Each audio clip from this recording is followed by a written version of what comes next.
আমার কথা তেমন নাই।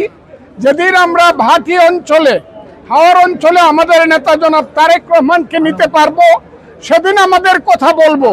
তবে পার্লামেন্টে আমি প্রথম একটা দাবি উত্থাপন করেছি, হাওর অঞ্চলের 35টা উপজেলাকে নিয়ে একটা হাওর অঞ্চল মন্ত্রণালয় করা হোক এবং এইটার জন্য শেষ পর্যন্ত আমরা কাজ করে যাচ্ছি।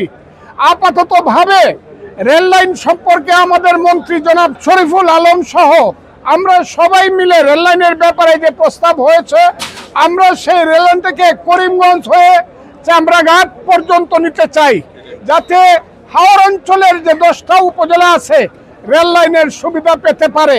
আমরা সেই কাজটি করব। অন্যান্য ব্যাপারে হাওর অঞ্চলকে একটা প্রতিষ্ঠিত এলাকা হিসাবে, কি এলাকা, দর্শনীয় এলাকা হিসাবে আমরা গড়ে তুলতে চাই, যেখানে হাজার হাজার মানুষ যেমন কক্সবাজারে যায় এমন একটা পরিবেশ সৃষ্টি হবে। অন্তত 4 থেকে 5 মাস সারা বাংলাদেশের মানুষ হাওর অঞ্চলের নৈসর্গিক সৌন্দর্য, প্রাকৃতিক সৌন্দর্যকে দেখার জন্য যাবে।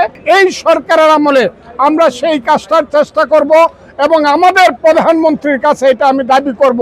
কারণ প্রধানমন্ত্রী যখন এক সময় টেলিভিশনে কথা বলে এখানে জনসভা করেছিলাম, সেইখানে তিনি বলছিলেন ধান এবং মাছের জন্য বিখ্যাত যে হাওর অঞ্চল, পনির এবং দুধের জন্য বিখ্যাত যে হাওর অঞ্চল, সেই হাওর অঞ্চলকে সমৃদ্ধ করতে পারলে বাংলাদেশের অনেক সমস্যার সমাধান হবে।